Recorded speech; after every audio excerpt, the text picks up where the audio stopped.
this rainy afternoon.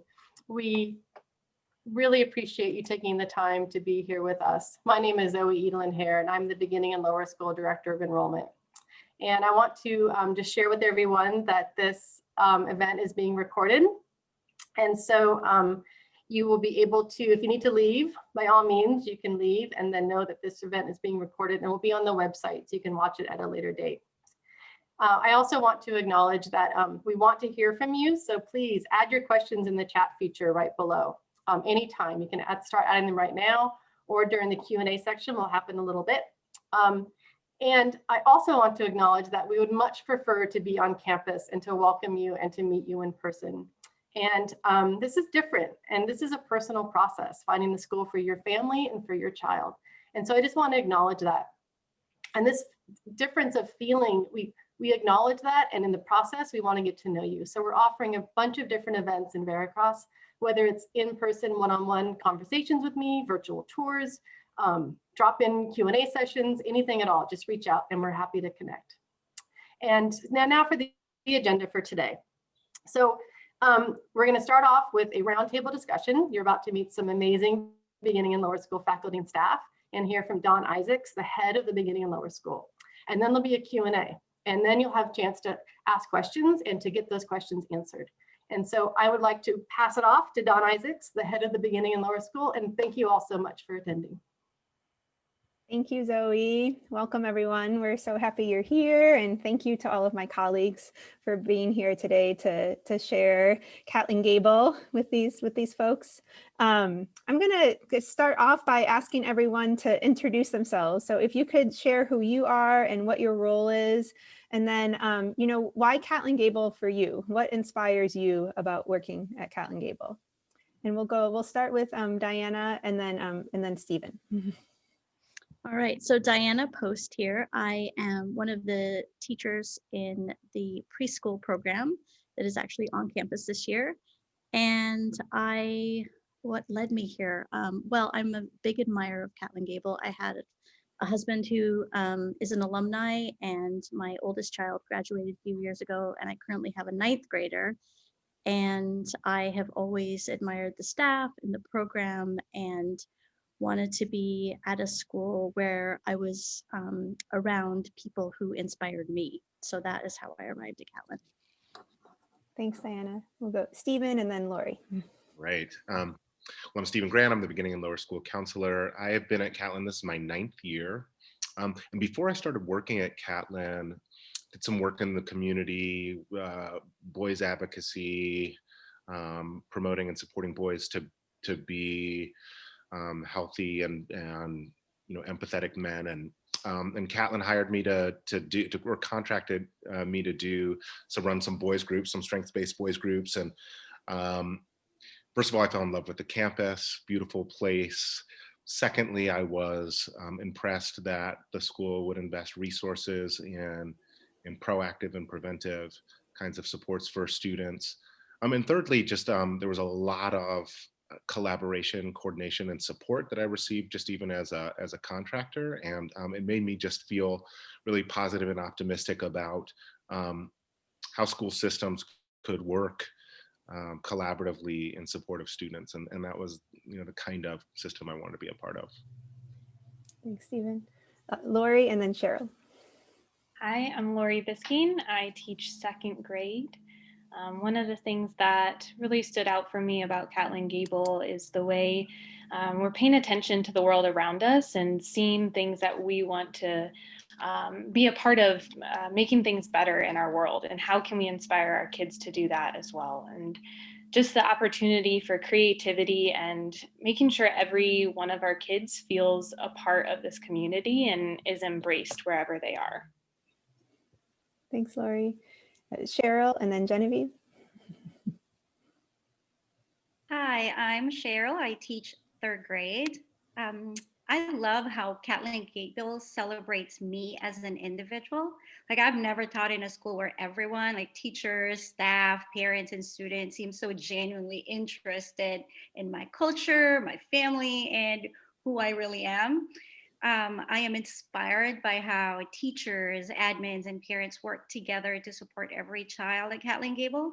And as a teacher, I also know that at Catlin Gable, I have a purpose, the purpose to inspire my kids, my students, to love learning and that their learning will lead to responsible action. Thanks, Cheryl. Genevieve, and then Sherry.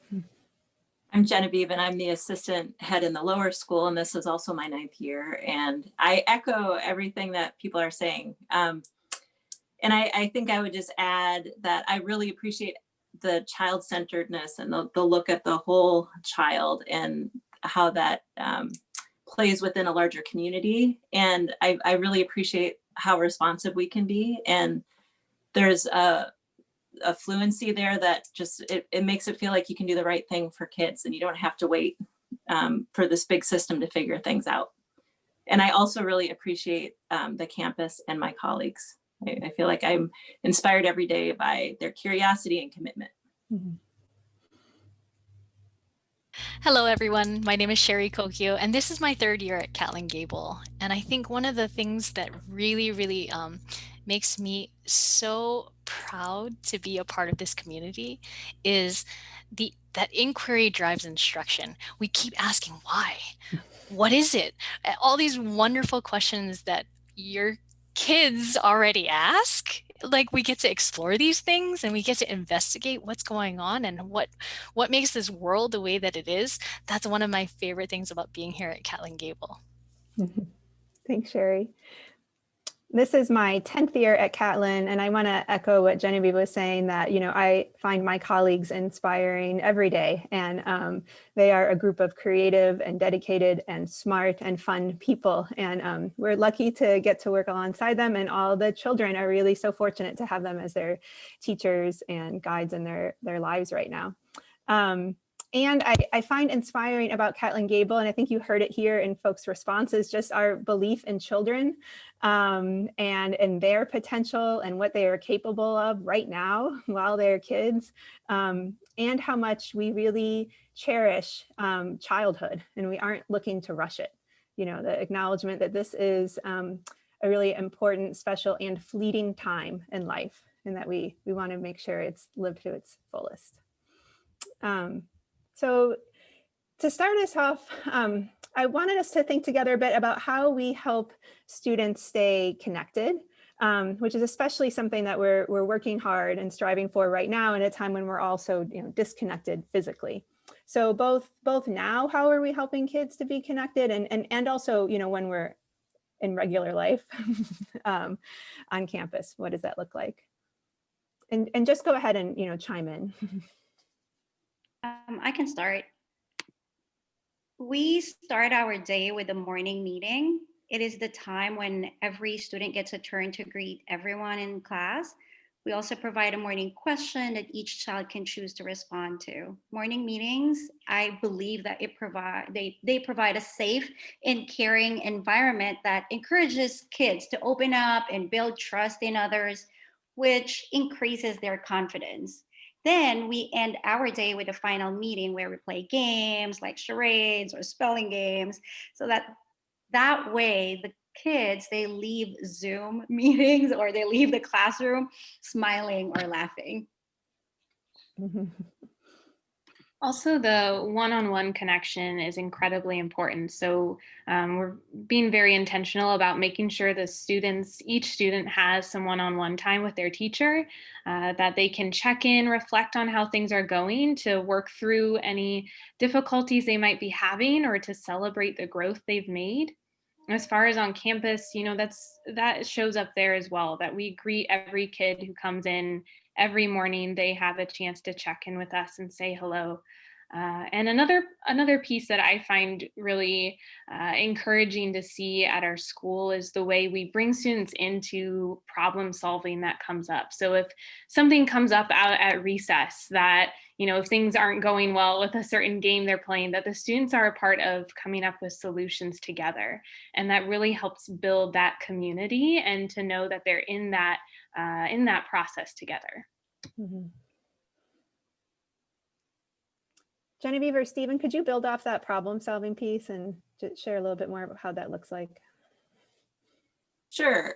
So when things come up, because they always do, because we're people, and and kids are people too, and they, an issue will come up, and we work with them, and we use a process of problem solving where we help kids listen to each other, say their story, their experience of it, and really listen and try to hear what the other person's experience was, and then we work together to think of how we can make it better.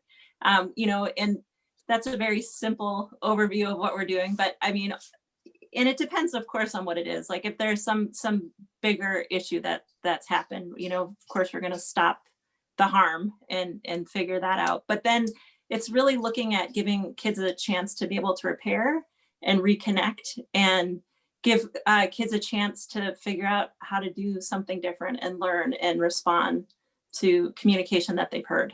And I don't know, Stephen, if there's anything you would add to that. Yeah, just that, I think sometimes there's a need or a desire on the adult part to sort of just get something solved. But I think for us, we have the luxury in a school environment to really slow things down and really invest in helping kids to have, develop the skills to be able to do that problem solving on their own. So it's a lot of scaffolding and coaching, but really looking at what's the range. And there's a pretty broad range of skills that it requires to be able to send a message, receive the message, think about, and use empathy to really be able to hear what's behind that message, and how do I then integrate it into and generate multiple solutions that include your needs, your feelings, and as well as mine, and come up with something that works for both of us. So it's really a lot that goes into it, and I just feel really lucky that we've got time to invest in that full process. Mm-hmm. Mm-hmm. And I would just say that, the other, what the teachers were just sharing about morning meetings and these one-on-one check-ins, and all of that is really part of a process that has to be in place for the conflict and problem solving to be successful.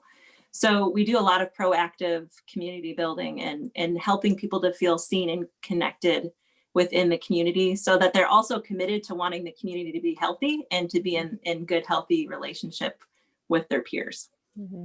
Mm-hmm. Thank you. And I'll just echo that even from our youngest students, we are teaching them to be safe, to be kind, and to be helpful. And I feel like that sort of branches out as they move through the lower school, and connecting those children at a very early age at morning meetings and in group activities, and building connections with families as well. Into the community, talking about traditions right now and their family trees. So we're learning about different kinds of families, which is really exciting for the preschoolers right now. Mm-hmm. And the preschoolers are on campus. So We are. Yeah. And we do have conflict, but they're using all the same tools. More opportunity even for conflict right now for them. Yeah. More opportunity. Yeah.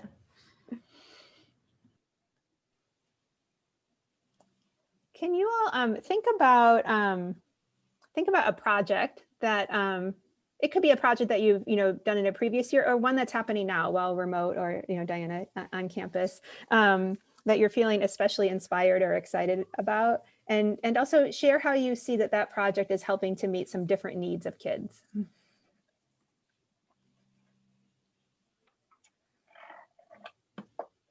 So I can chime in here. We actually today just had an incredible end to a second grade project.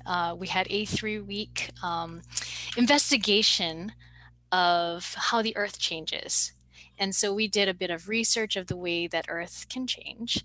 And today the students were engineers, in that we know that weathering occurs, erosion occurs due to wind and water, but is there a way to potentially prevent the earth changing due to this weathering? So students actually conducted an experiment at home where they built cornmeal mountains, and then they needed to figure out, well, is there a way to prevent this cornmeal mountain from eroding, and it was fantastic. Like, I was so proud, and I think that each child learned that it's not about it working, it's more so what happened. Why did it happen? What observations can you make? Did you hypothesize? So all of the science and engineering practices that we have over from first through fifth talk about, they got to experience all of it in a Zoom call, which is incredible. Who would have thought? And I think that it solidified their understanding of, okay, Earth changes. We as humans have a way of sometimes preventing or mitigating some of those things. And how can we improve our design for the next time? So if it doesn't work, why didn't it work? So hopefully this will spur even more inquiry as to, okay, wait, I thought this would happen. Why didn't it happen this time around? And how can we, moving forward, use what we already, sorry, I get really excited. Using all the 40 screens and watching everyone else's experiment.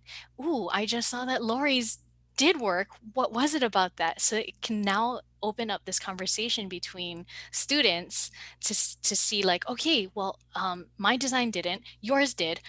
Where, what, why, and how can we kind of team up together to think about, if we were to do it again, could we make it even better together? Thanks, Sherry. I think, that's a good example, I think, of what we mean when we say things are inquiry-based. And so there's a question in the chat around that. What do we mean when we say inquiry-based? I don't know, Sherry, if you could maybe just expound a little bit on that. Definitely. So oftentimes in science class, we will have a provocation, and it could be an observation of a natural occurrence, a phenomenon. And from there, students will start to ask questions. And after asking questions, they might start making some hypotheses. Oh, I think it happened because of XYZ. And then we start kind of going into the process of, well, this is based off of your experience. Let's hear some other perspectives. Let's hear some other hypotheses or theories. And now let's kind of start to ask more guiding questions to do research.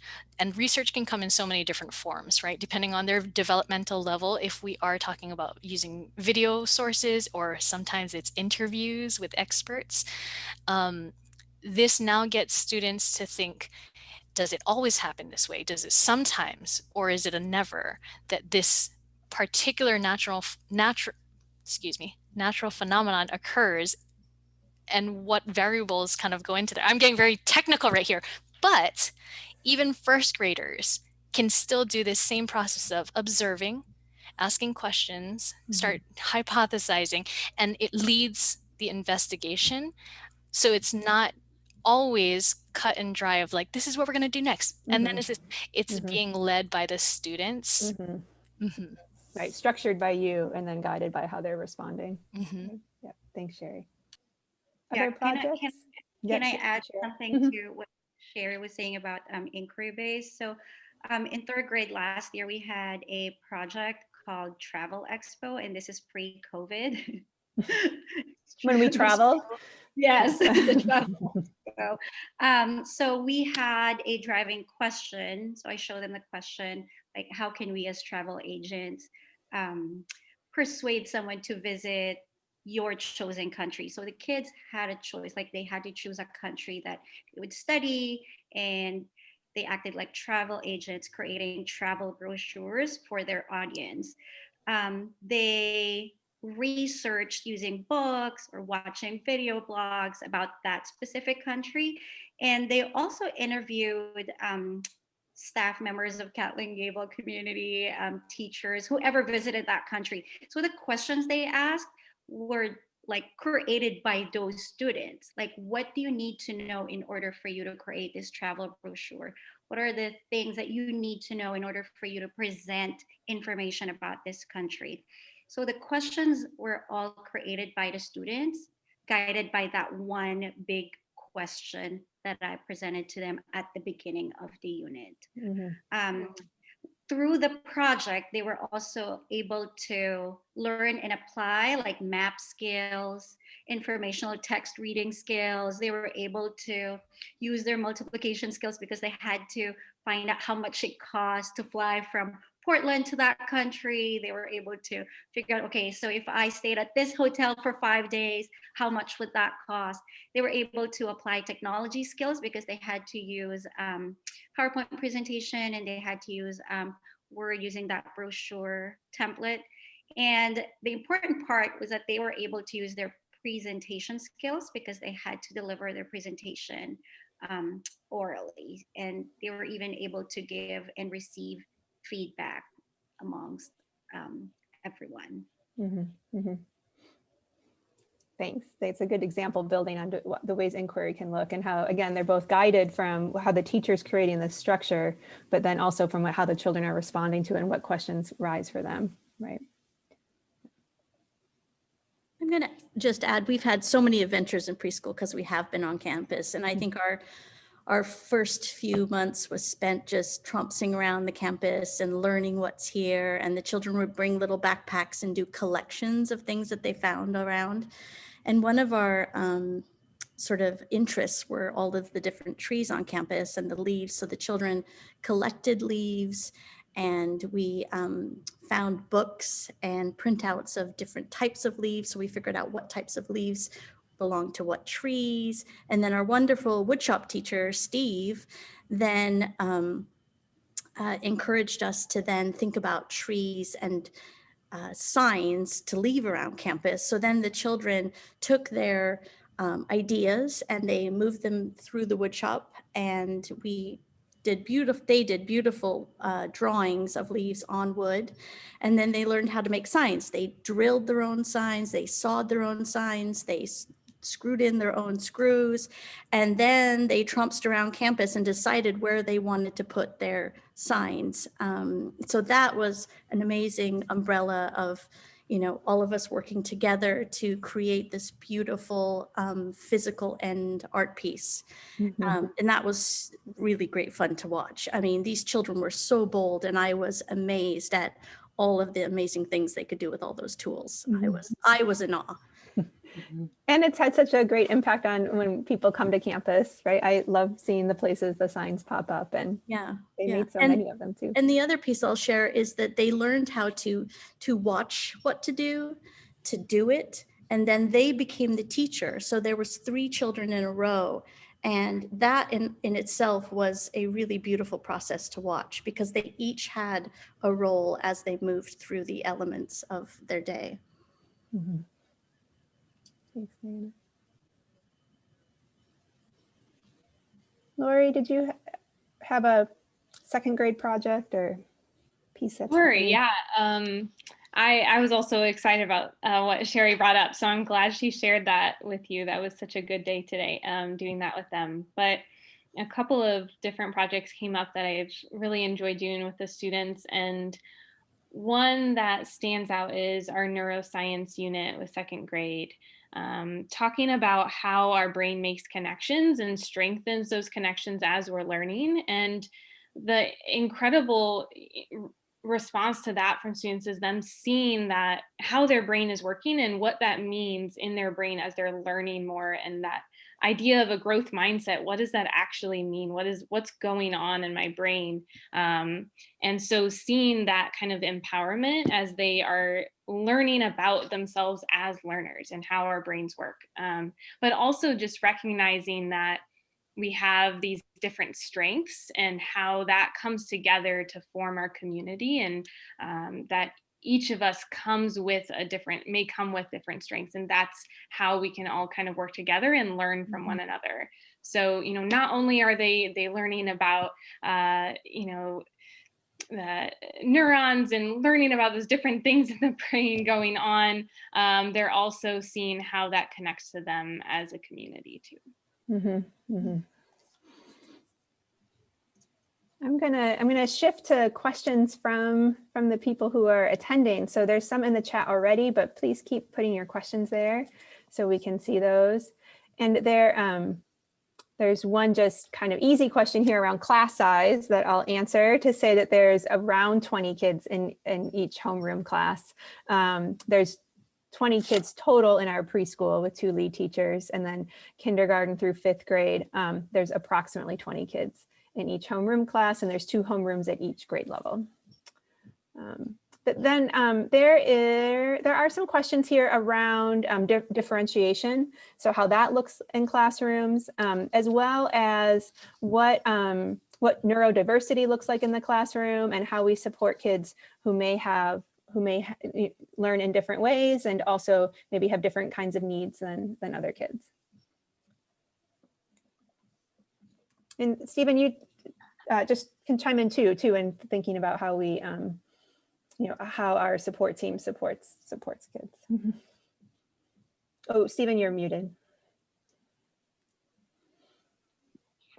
Okay. Yeah, I realized my face was kind of stony face because I was thinking through just how I wanted to answer that question. Here's what I want to say, I think, to families who are applying to our school, which is, sometimes families are reluctant to put down neurodiverse qualities, attributes that their children have, because they're worried that's a deal breaker for our school, and that's not the case. We support a broad range of neurodiversities at school. We've got a really great support team.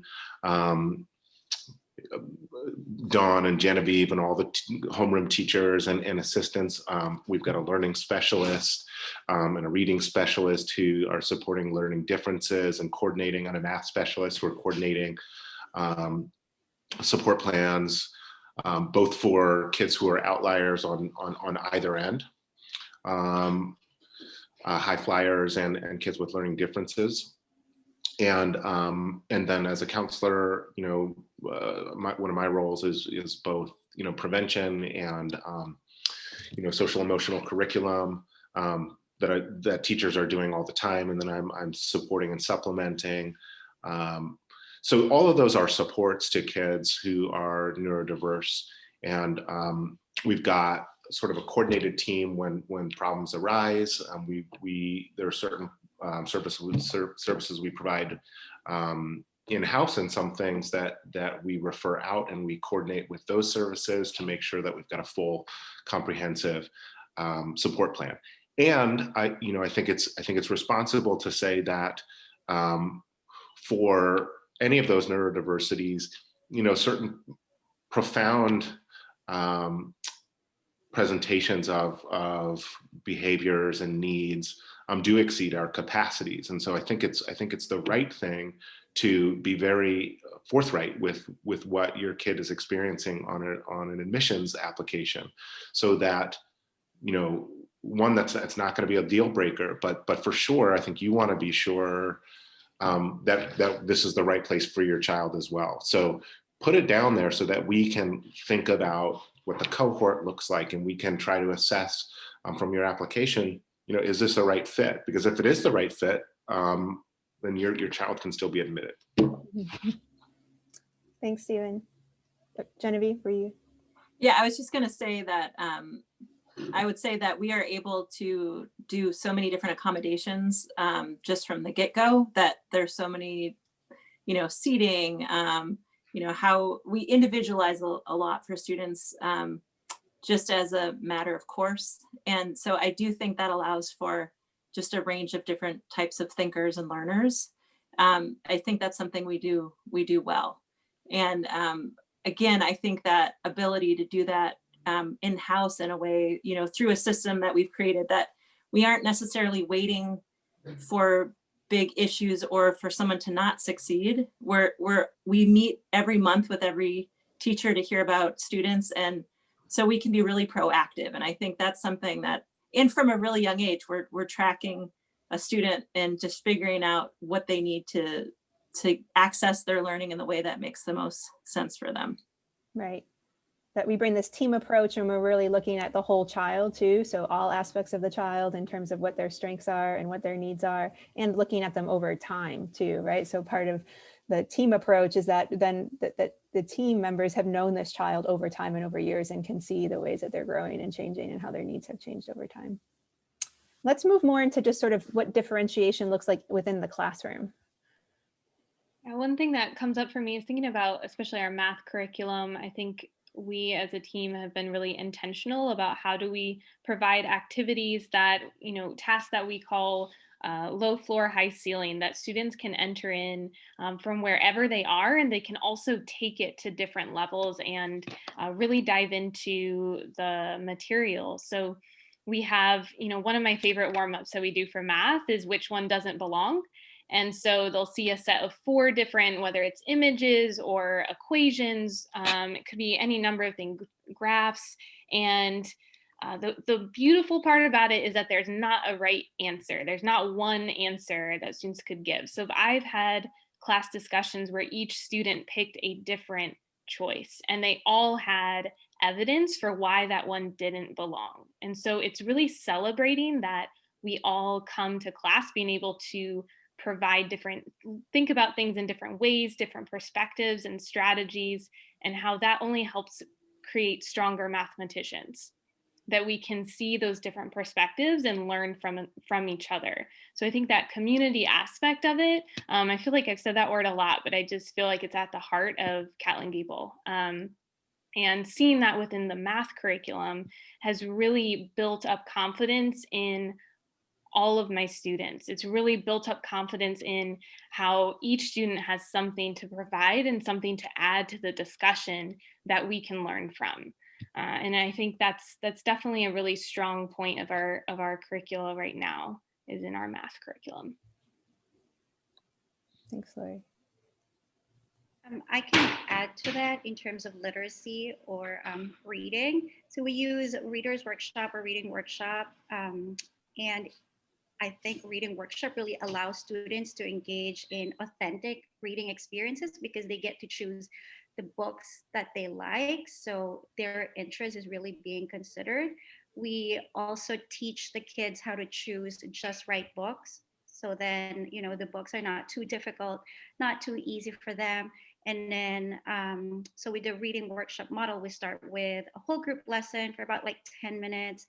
And then we do the workshop, like that's the big chunk of the class, like let's say 30 minutes of reading workshop, wherein the kids are either doing one-on-one conference with the teachers or doing small group. So then the differentiation is there. We can address whatever they need that week or that time.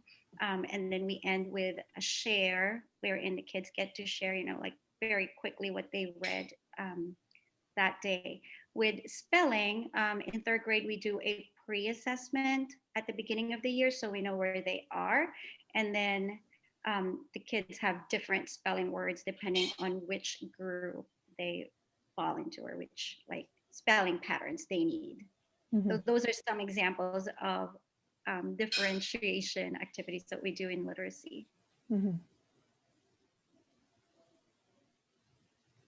Diana, to just shift us a little bit, there are some specific questions in here around preschool, both what we mean by a play-based preschool and also just kind of what the day in the life of preschool looks like. Yeah, so play-based preschool. So we really believe in the children moving and doing and being stewards of their own learning through the day. So we also have morning meetings. There's lots of provocations that are given throughout our different days. There's building materials, there's writing materials, there's painting and drawing materials, there's a playhouse. This year is a little different because there's no dress up available, but the children have worked a way around that, and they're still doing playhouse activities and learning through doing. In the playhouse, like mimicking what's happening at home, learning about other people's home life. And in the classroom, I have a lot of differentiated abilities in our class. Some children are reading already. Some people are super interested in reading. And then I have some that are just not interested in reading. Some are writing. Some really want to be writing and are trying really hard. And So meeting the needs of all those students. So if you present like a beautiful flower and we give them little pen and ink drawing materials, if they come to the table and they attempt it, that is all we're asking them to do. And some children will dive really far in and delicately draw this picture, layer it with lots of colors, want to add a story to their picture. And so we invite the children to do activities. There are a few things that are required, but we really want the projects to Diana froze up a little end bit there. result. It's about the process and building skills through the process of those activities. Does that help? Yes. Yeah. Thanks, Diana. There's some questions in here around, you know, how we decide what we're going to teach, what are the benchmarks for different grade levels? Are there standardized tests? If not, you know, how are we assessing children and how are we, you know, grading them? And so I'll say a couple of things overarching, and then I'm hopeful folks can chime in here. But you know, so you know, we use different information to decide what to teach, right? So we're using developmental continuum. You know, what do we know about child development and what is the right thing for children to be learning at different times in their lives? You know, what are they going to be ready for developmentally at different times? We use standards, you know, so state and national Common Core standards that inform what are the benchmarks that have been set for learning at each grade level. And then importantly, we use the children in the room, you know, and who they are and what their needs are and, you know, who they are as people in the world and what is going to resonate and be important for them. So there's a lot of information, you know, that we're using. And we do not have standardized tests in the beginning and lower school, but there are myriad ways that teachers are gathering information about children, using that information to inform their instruction, using that information to share out with parents their child's progress. So could you all speak more to like how you decide what you're going to teach and how you know how children are doing and how that's shared?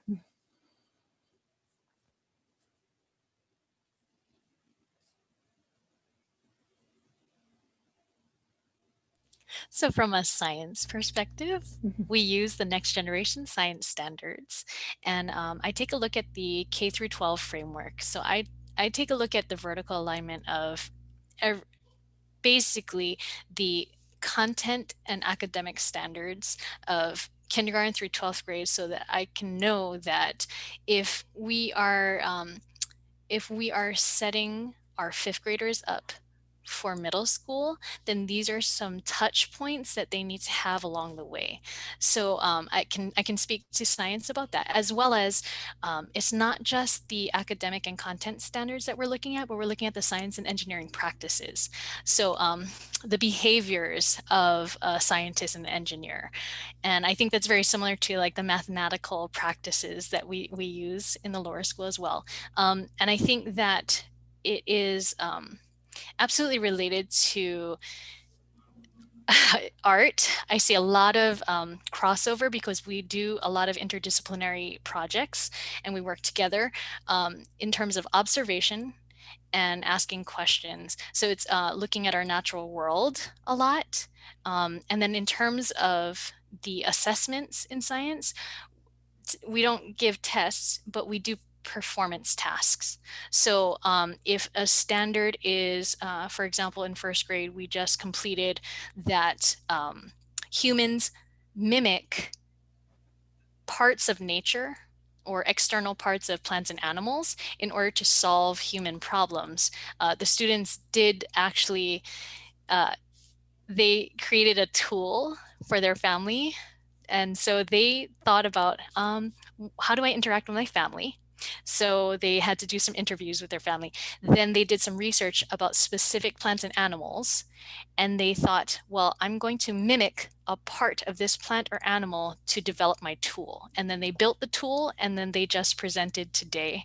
So that's just like a little part of the assessment because we're looking at, okay, did they build something for their family? Is it a tool? How does it work? And then what part of the plant or the animal did they mimic? And just kind of talking through, okay, why did you mimic that specific part? And so having that ability to communicate, and this is also part of that differentiation. Some students drew a diagram. Some students are way more verbal, and they are willing to share exactly how they got to develop this particular tool.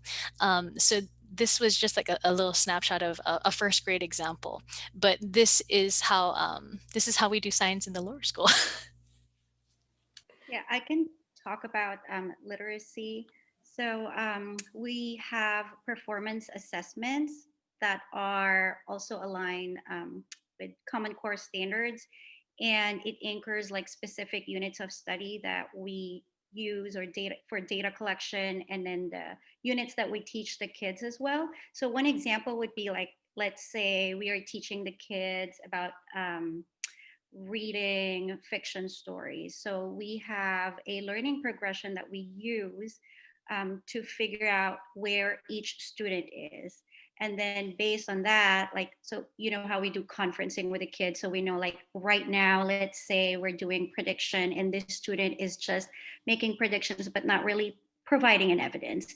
Then what I'm going to teach the student during that conference is how to make a higher level prediction, or in, you know, why don't you add in evidence? So how I decide what I'm going to teach really depends on where the kids are. It depends on the assessments, informal or formal assessments. So those are some of the things that we use. And we also use like the learning progression that will tell us, okay, this is where the student is right now, and this is what the student needs to go to the next level. So those are some examples of some assessments that we use for literacy. Thanks, Cheryl. Go ahead, Laurie.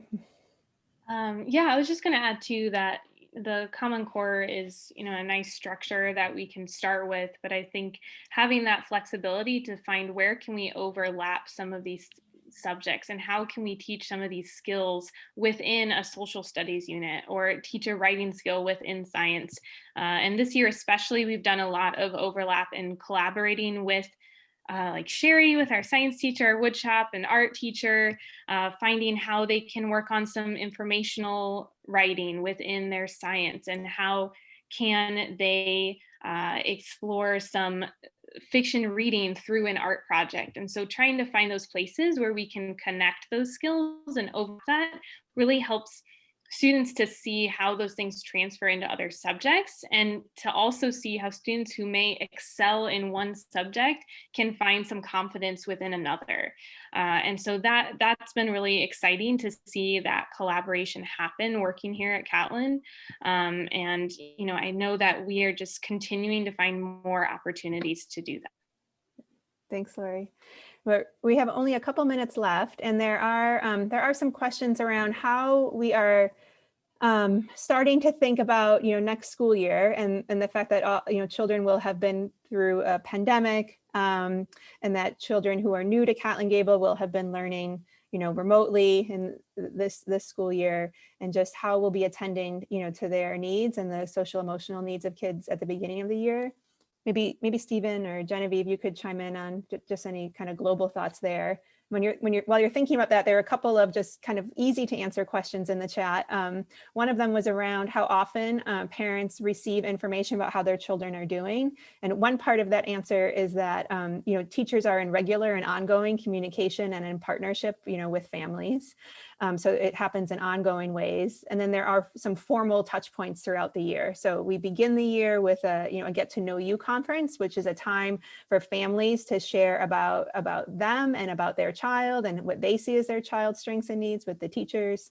Then later in the fall, we have a parent-teacher conference where the teacher is sharing more about their perspective on the child and how the child is doing in school. In January, we have a written report. In April, we have another round of conferences. And then at the end of the year in June, we have another final written report.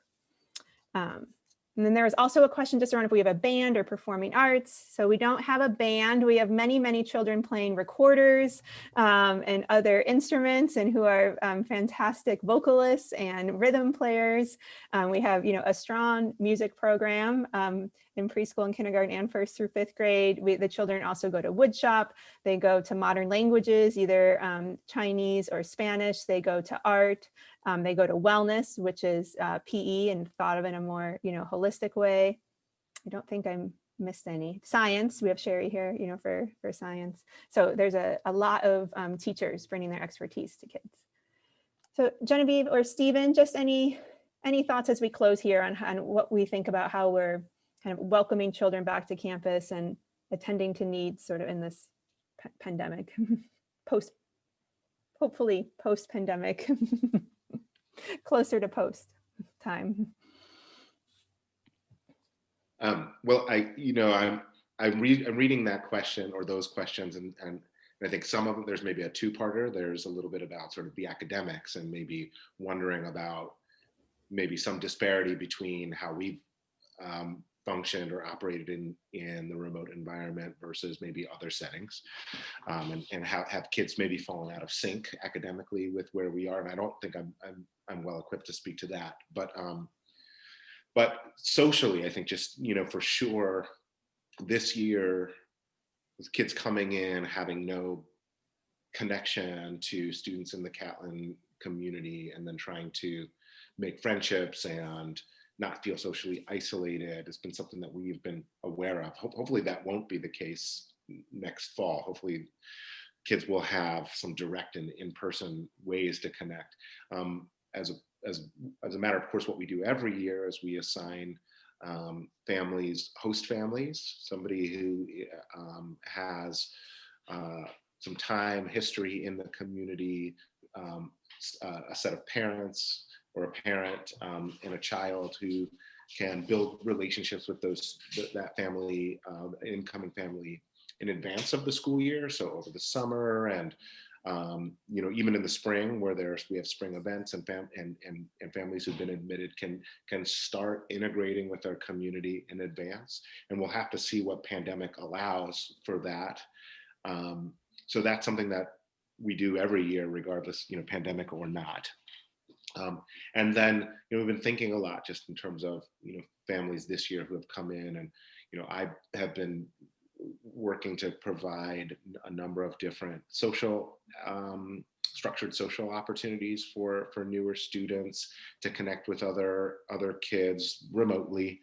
And then the school, because we have been within certain metrics for in-person opportunities, has provided some after-school structured activities for kids. And I know that many or most of our new students this year have taken advantage of that, ways to be in person with their classmates and build closer connections.